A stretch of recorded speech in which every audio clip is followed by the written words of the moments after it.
Audio Jungle. ವಿಶೇಷ ಚೇತನರ ವಾರ್ತೆಗೆ ಸ್ವಾಗತ. ಸ್ನೇಹಿತರೆ, 18 ವರ್ಷ ತುಂಬಿದ ಹೆಣ್ಣು ಮಕ್ಕಳಿಗೆ ಒಂದು ದೊಡ್ಡ ಬ್ರೇಕಿಂಗ್ ನ್ಯೂಸ್ ಬರ್ತಾ ಇದೆ.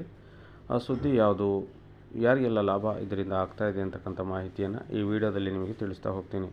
ನಮ್ಮ ಚಾನಲ್ ಹೊಸದಾಗಿ ನೋಡ್ತಾ ಇರೋರು ವಿಶೇಷ ಚೇತನರ ವಾರ್ತೆ ಚಾನಲ್ ಸಬ್ಸ್ಕ್ರೈಬ್ ಮಾಡ್ಕೊಂಡು ವಿಡಿಯೋಗೆ ಲೈಕ್ ಕೊಡಿ. ಪ್ರತಿದಿನ ವಿಶೇಷ ಚೇತನರ ವಾರ್ತೆಯನ್ನು ತಪ್ಪದೇ ವೀಕ್ಷಿಸಿ.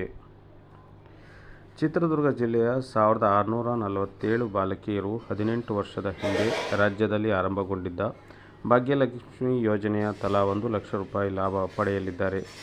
ಜಿಲ್ಲೆಯಲ್ಲಿ ಈ ಯೋಜನೆಯಡಿ ನೋಂದಾಯಿಸಿದ 18 ವರ್ಷ ಪೂರ್ಣಗೊಂಡ ಏಪ್ರಿಲ್ ಮತ್ತು ಮೇ ತಿಂಗಳ ಅಂತ್ಯಕ್ಕೆ ಈ ಬಾಲಕಿಯರು ಯೋಜನೆಯ ಮೆಚುರಿಟಿ ಬೆನಿಫಿಷರಿ ಅರ್ಹರಾಗಿದ್ದು, ಈ ಹಣ ಇನ್ನೆರಡು ತಿಂಗಳಲ್ಲಿ ಅರ್ಹ ಫಲಾನುಭವಿಗಳ ಖಾತೆಗೆ ಆದ್ಯತೆ ಮೇರೆ ಜಮೆ ಆಗಲಿದೆ.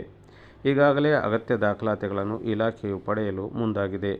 ಲಿಂಗಾನುಪಾತ ಉತ್ತಮಪಡಿಸಲು, ಹೆಣ್ಣು ಭ್ರೂಣ ಹತ್ಯೆ ತಡೆಯಲು, ಬಾಲ್ಯ ವಿವಾಹ ಪದ್ಧತಿಗೆ ಬ್ರೇಕ್ ಹಾಕಲು, ಹೆಣ್ಣು ಮಗುವಿನ ಶಿಕ್ಷಣ, ಆರೋಗ್ಯ ಮಟ್ಟ ಉತ್ತಮಪಡಿಸಿ ಸರ್ವಾಂಗೀಣ ಅಭಿವೃದ್ಧಿಯತ್ತ ಕೊಂಡೊಯ್ಯಲು, ಬಡತನ ರೇಖೆಗಿಂತ ಕೆಳಗಿರುವ ಕುಟುಂಬದಲ್ಲಿ ಜನಿಸಿದ 2 ಹೆಣ್ಣು ಮಕ್ಕಳಿಗೆ ಸರ್ಕಾರವು ನಿಶ್ಚಿತ ಠೇವಣಿ ಹೂಡಿ ಈ ಮಗುವಿಗೆ 18 ವರ್ಷ ಪೂರ್ಣಗೊಂಡ ನಂತರ ಬಡ್ಡಿ ಸಹಿತ ಪರಿಪಕ್ವ ಹಣ ನೀಡುವ ಉದ್ದೇಶದಿಂದ 2006-07ರಲ್ಲಿ ಆರಂಭಗೊಂಡಿದ್ದ ಭಾಗ್ಯಲಕ್ಷ್ಮಿ ಯೋಜನೆಗೆ ಪ್ರಸ್ತುತವಾಗಿ 18 ವರ್ಷವಾಗಿರುವ ಹಿನ್ನೆಲೆ ಎಲ್ಲ ತಾಲೂಕು ಸಿಡಿಪಿಒ ಇಲಾಖೆಯು ಪರಿಪಕ್ವ ಹಣ ನೀಡಲು ಈಗಾಗಲೇ ಅರ್ಹರಿಂದ ಅರ್ಜಿ ಮತ್ತು ಅಗತ್ಯ ದಾಖಲೆ ಸಂಗ್ರಹಿಸುತ್ತಿದ್ದಾರೆ.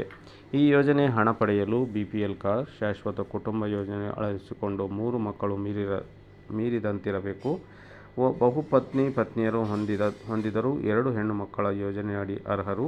ಫಲಾನುಭವಿ ಮಗು ಕಡ್ಡಾಯವಾಗಿ 8ನೇ ತರಗತಿ ಅಭ್ಯಾಸ ಮಾಡಿದ ದೃಢೀಕರಣ, ಬಾಲಕಾರ್ಮಿಕ, ಬಾಲ್ಯ ವಿವಾಹಕ್ಕೆ ಒಳಗಾಗಿರಬಾರದು ಎನ್ನುವ ನಿಯಮಕ್ಕೆ ಬದ್ಧರಾಗಿರುವ ಹೆಣ್ಣು ಮಕ್ಕಳಿಗೆ ಮಾತ್ರ ಈ ಹಣ ದೊರೆಯಲಿದೆ ಎಂದು ಇಲಾಖೆ ಪ್ರಕಟಣೆ ತಿಳಿಸಿದೆ.